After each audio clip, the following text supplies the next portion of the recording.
This is a brief demonstration of how to locate codes for cardiac electrophysiology procedures and mark up your CPT book for efficient and quick location of the codes.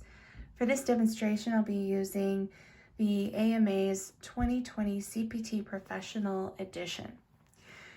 In this version of CPT, the cardiac electrophysiology procedures, or EP procedures, are found starting on page 689 in the Professional Edition. And this section is listed intracardiac electrophysiology procedures and studies. There are lots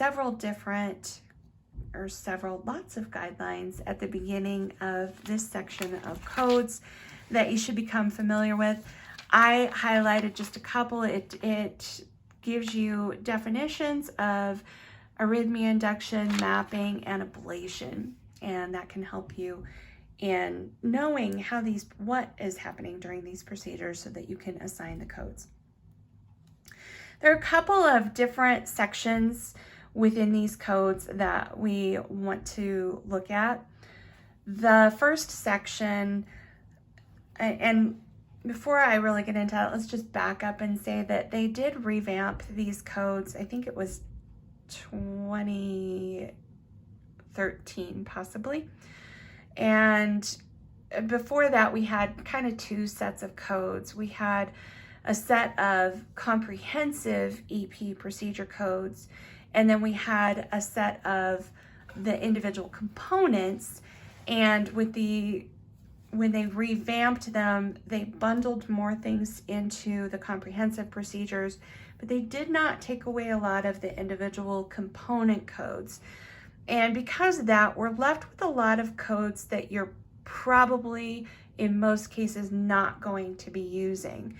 And when you look at an EP study, it involves a baseline EP study typically involves putting catheters into the heart and doing pacing and recording at 3 places in the right side of the heart. That's the high right atrium, the AV node, atrioventricular node, and the bundle of His.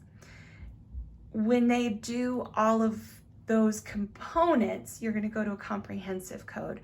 But you may have some procedures where all they come in and do is a bundle of His recording, and they don't do anything with the high right atrium, they don't do anything with the AV node.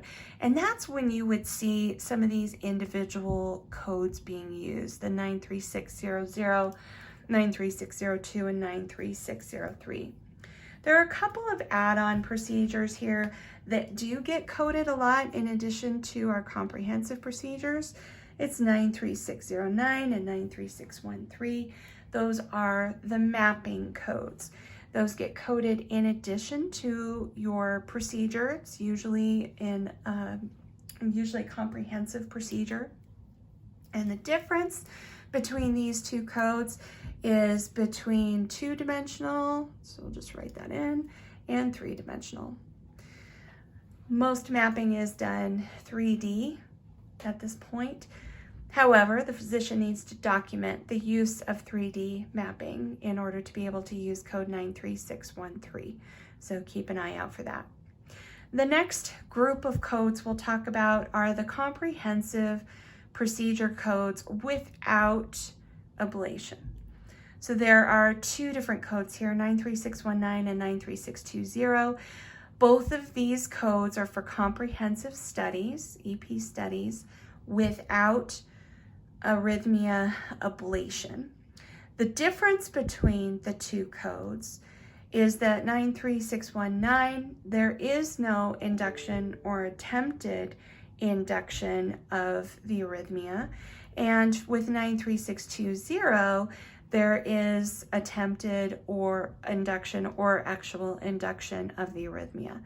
So in my book, I've just written out without ablation for these 2 codes so that I know that we don't use these if there are no ablation is performed. For code 9.3 or a couple of additional codes. I'm going to come back to these here in just a bit. I want to pop down, actually I'm going to go to the next page first and talk about this. No, I take it back. Let's go in order. Let's keep going in order. We've got a couple of add-on codes that we see, and documentation has to be really good to be able to add these codes. I would say that out of these 3 add-on codes, that the most common is the 93621. And in code 93621, we have, let me see if I can adjust this for a minute. In 93621, that is placement of the catheter into the coronary sinus with pacing and recording. And this is a procedure that is commonly done. It is also one of the worst documented procedures. So physician will say he put a catheter into the coronary sinus, but he doesn't tell us what he did. And from the coronary sinus, you really could pace either the left atrium or the left ventricle. We really need the documentation saying that left atrial pacing and recording was performed from the coronary sinus in order to be able to add code 93621. 93622 is not something that we see added a whole lot, but if they are doing left ventricular pacing, then that would be included there as well. So code 93623 is the code for program stimulation and pacing after IV drug infusion. And this is a procedure that is done before ablation to induce that arrhythmia. They do it with a drug most commonly called isoprel. And that's the brand name, the generic term is isoproterenol. So this code is only when it's done before ablation. Very common for them to administer isoprel after arrhythmia induction to see if it worked. And that's bundled into the ablation procedure and not coded separately. So 93623, I just wrote before ablation there so that I know. And I also wrote in the drug names so that I would be aware. Now this code 93624, this isn't a code that I think I've ever used. This is not used in conjunction with your EP study. This is an EP study with pacing, including induction or attempted induction of arrhythmia. And this is to test the effectiveness of therapy. And that therapy could be drugs. It could be a device like a defibrillator or a pacemaker. It could be an ablation or surgical therapy. But the big deal here is that this is a separate encounter. It's the only thing done during that encounter, and it doesn't get reported with your other EP codes. We have a code for intraoperative epicardial, not a code that I've ever assigned. This would be done in an EP lab. And DFT, defibrillator threshold testing, or what we call DFT, 93640 and 93644 to 93644. These are codes that are coded when they do specific defibrillator testing during an ICD placement, or they bring the patient back at a later time for that threshold testing. We have 93650, which is the code for ablation of an AV node, and it's kind of off by itself.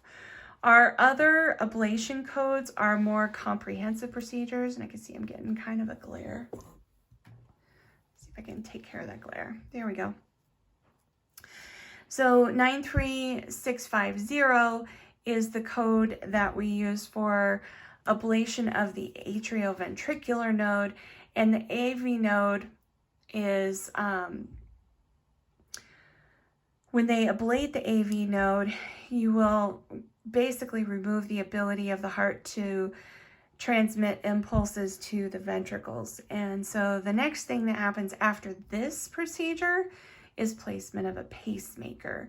So make sure that this doesn't include the EP study or anything, but this is just ablation of the AV node.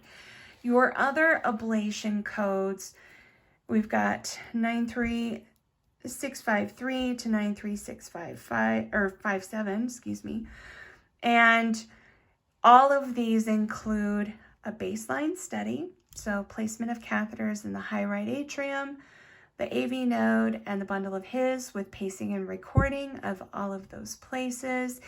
This code tells you everything it includes. It includes induction or attempted induction of the arrhythmia with right atrial pacing and recording, right ventricular pacing and recording, which you get from those 3 catheter sites I explained earlier, and the His bundle recording. It includes ablation, and code 93653 includes ablation for supraventricular tachycardia. That would include any atrial arrhythmia the patient has, including atrial fibrillation, unless that AFib was treated by pulmonary vein isolation, which is a separate code. The difference between 93653 and 93654 is that 93654 is ablating ventricular tachycardia. So this, you've got your supraventricular in 93653, or your atrial arrhythmias, and then 93654 is your ventricular tachycardias. If there is a separate, discrete area, a separate mechanism, and what they mean is there's another place in the heart that is causing an arrhythmia after the one that they just ablated, if they ablate a second area of focus, you add the 93655. 93656 is the code for a comprehensive evaluation where they are then doing a pulmonary vein isolation. And pulmonary vein isolation is a specific type of ablation procedure where they destroy the tissue around the pulmonary veins to treat atrial fibrillation. And this code does specifically state that it's for treatment of AFib, so you need to make sure that you have documentation and a diagnosis of AFib in order to use code 93656. 93657 is an additional linear or focal ablation for AFib after pulmonary vein isolation. So you can report 93657 only in addition to 93656. But you'll notice the 93655 can be coded in addition to all of your ablation procedures, your comprehensive ablation procedures, including your pulmonary vein isolation. So this would be if maybe there was a different type of arrhythmia that wasn't atrial fibrillation that they treated. In addition to the pulmonary vein isolation, you could add this code. The only other code in this section that I think deserves honorable mention is 93662, and that's the code for intracardiac echocardiography. Intracardiac echocardiography or ICE, is performed with a lot of these procedures, particularly procedures where they need to make a transeptal puncture. And it's a way of evaluating and guiding that catheter as they do that transeptal puncture.